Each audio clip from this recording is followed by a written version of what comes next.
Good afternoon, everyone.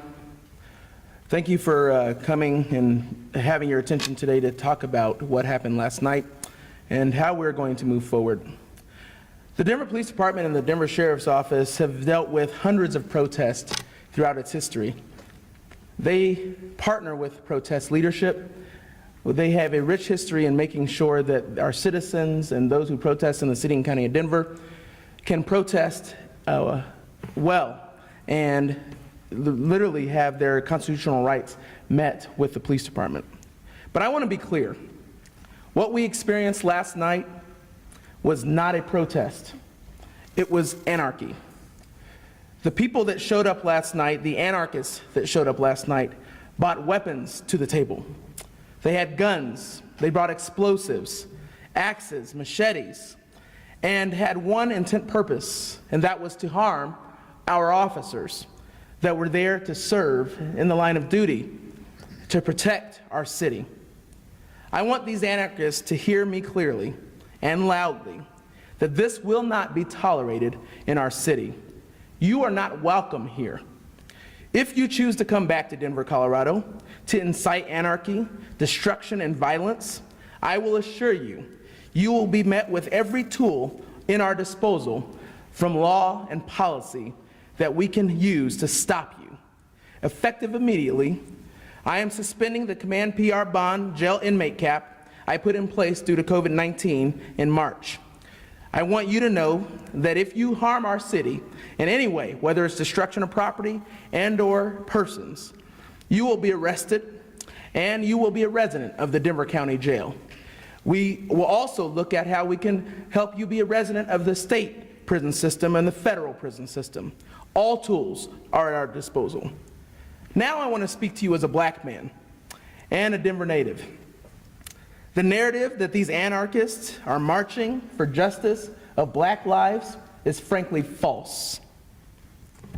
The public needs to know that you do not represent us.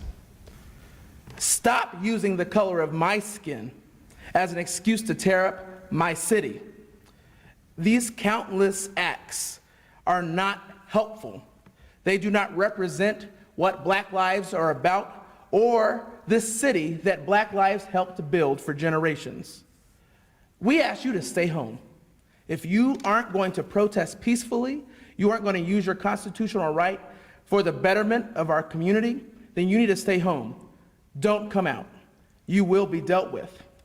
And so with that said, I want to bring up our mayor, Michael B. Hancock, for his comments. Thank you, Director Murphy, and I really could not have said what he said any better. Last night was a riot in our city. We will not be using the word protest or march. This was a riot perpetrated, as Director Murphy said, by people promoting anarchist policies and their own agenda, really over the well-being of the residents of this city. Here's the reality. They showed up, and again, Murphy said this, they showed up with the intent purpose of promoting and committing violence and vandalism in our city. And I want to underscore, I had conversations this morning with the city attorney, with the district attorney, and we are also having conversations with the U.S. attorney. We're going to do everything we can and use every element of law and justice to hold those who committed these crimes in our city last night, hold them accountable, and to use the justice system whatever means we have available and embedded in that justice system to hold them accountable.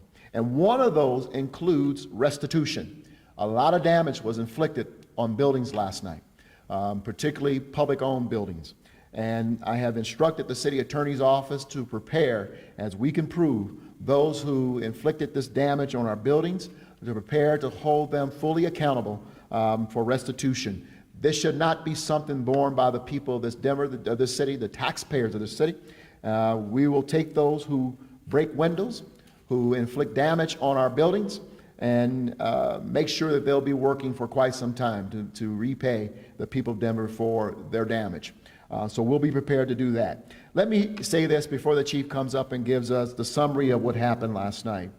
You know, working for change in our democracy comes from nonviolent protest and really going to the voting boxes on election day. Unfortunately, we have people who have decided that the best way for them to get their point across is to try to inflict violence or to engage our police officers in a violent clash. We're not going to stand for it. We're not going to stand for their anarchy, their chaos, or their mindless destruction in our city.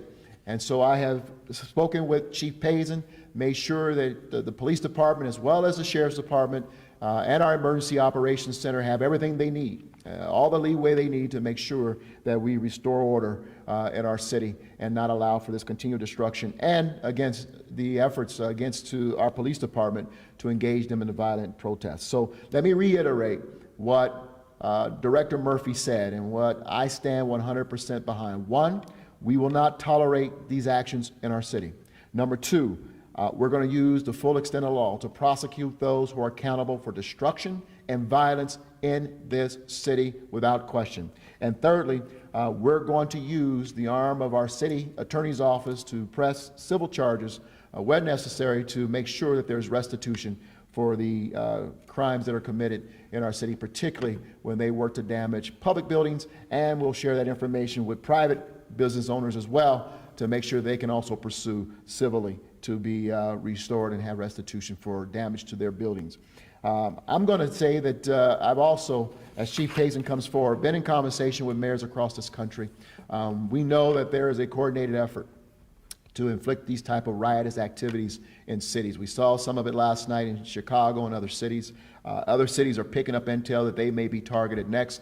As mayors, we're going to work together to continue to share information and continue to try to do everything we can to dissect this organized effort, and of course work with the U.S. Attorney where we can to use federal law as an aid to abate these type of actions in our cities. We can't stand for it. We got to protect our citizens. We must protect our law enforcement, and we must protect damage against our public buildings and our private buildings. Chief?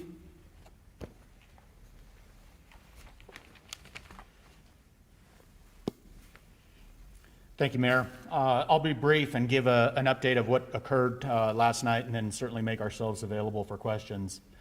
Last night, about 8 p.m., we had a group of individuals who showed up here to police headquarters in a protest that they called Abolish the Police. Approximately 50 to 75 individuals gathered. They inflicted quite a bit of damage here at this building, as well as many private business owners in the general ere. Officers responded and to the actions, the illegal actions of these rioters, and were able to make 12 custodial arrests and 1 additional citation. Many of these arrests range from obstruction to criminal mischief to injuring our officers, and there is likely more charges as well.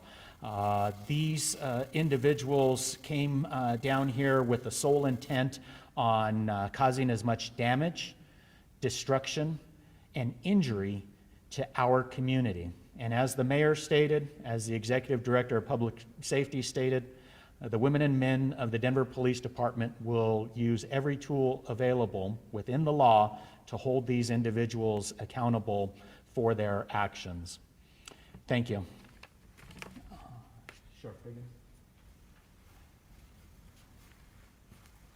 Thank you, Chief. As the Mayor, Director Robinson, and Chief Payson have stated, numerous buildings were damaged, including our very own downtown detention center. The Mayor and the Director have directed the Denver Sheriff's Department to ensure that we keep not just our facilities secure, but also stand at the ready to assist the Denver Police Department as we keep law and order in the city. We are ready to do that and will ensure that we perform our duties to the best of our ability. Thank you. Let me share with those who are on the radio or the phone, as well as the media is here with us, as well as the District Attorney, Beth McCann. And we also have the Executive Director of of DOTI, Department of Transportation and Infrastructure, His team and crews were out early this morning, beginning the process of cleaning up the mess that was left by these rioters last night. I'll turn to District Attorney. Would you like to say a few words, or would you like to wait for Q&A? Q&A is fine. Okay. Okay. Why don't we go ahead and open it up for Q&A?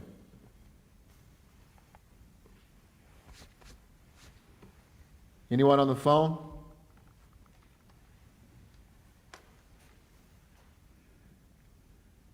I'm Mary Hancock. This is Lori Lizarago with 9 News. I'm curious, will we be able to get the mugshots and the specific charges for all of the 12 arrested? Yes, the PIO team, Sonny Jackson, will have those mugshots and information available immediately following this press conference. I'll follow up on that. Were less lethal munitions used? Lori, last could night? you hold on one second? Rachel here is asking a question, and then we'll switch back to you, Lori. I know you said these people are coming in from other places. Do we have an idea of where they're from? Is that information that we'll be able to get today as well? We have approximately 7 of these individuals are Denver residents. 2 indicate that they are residents of Boulder or Boulder County, and the rest unknown addresses or home cities. Lori? Thanks, guys. Was curious, were less lethal munitions used last night by the Denver Police Department?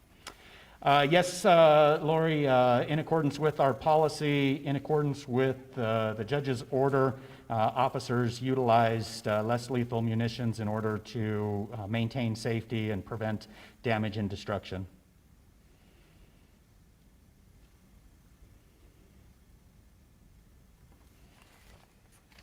Any other questions? I'll follow up on that as Yes. well. Were there any injuries reported to the demonstrators?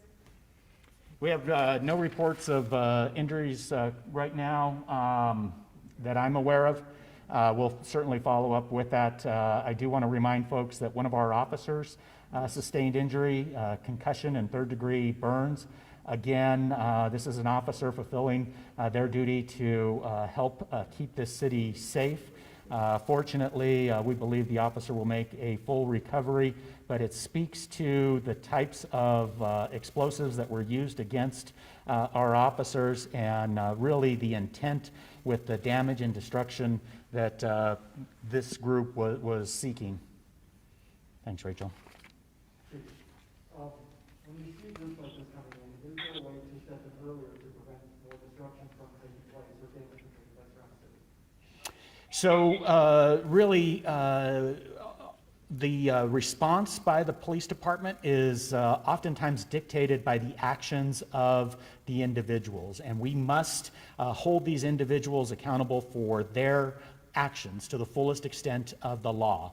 The individuals that came down, we worked hard with our partners in order to identify specific acts of violence, specific acts of damage and destruction, and then moved in safely to arrest those individuals and hold them accountable for those particular actions.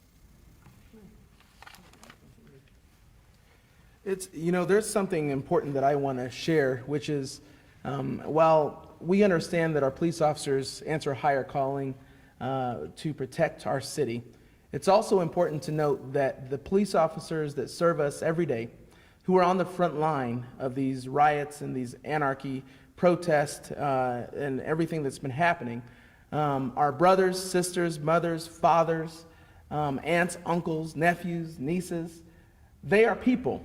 They are our community. And when we have people in our community threatening the lives of these officers, it's personal because they are our neighbors. And so I ask you to think about that as you come to the streets to do what you're going to do.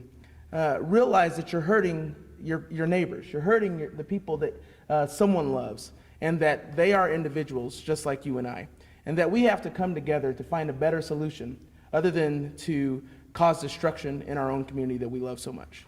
A couple more questions. Has there been communication with any of the private businesses in this area just about how they should potentially prepare for something like this, or what resources are available to them? What has that communication been like?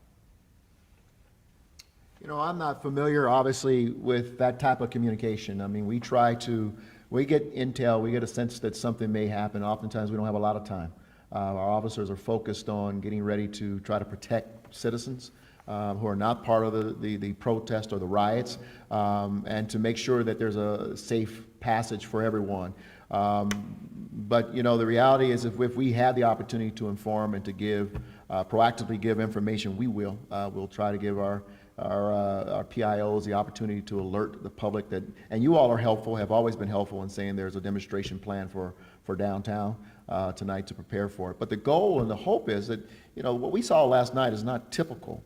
And I want to remind you, when we started having these demonstrations or protests with regarding the George Floyd murder, there were a couple times I mentioned that we saw a pattern that at certain times in the evening, that crowd would begin to change over. At least we saw an infiltration of those crowds from people who were not there to peacefully protest, as we saw with folks who were there earlier who were really leading these efforts. And they were much more violent, and they were much more riotous in their actions. And a lot of these are the same people. And they decided to go alone last night. But we knew they were they were the element that was embedding themselves in these, what normally would be peaceful protests in our city. And our police department had geared up and were prepared to provide safe passage and cover for those peaceful protesters from day one.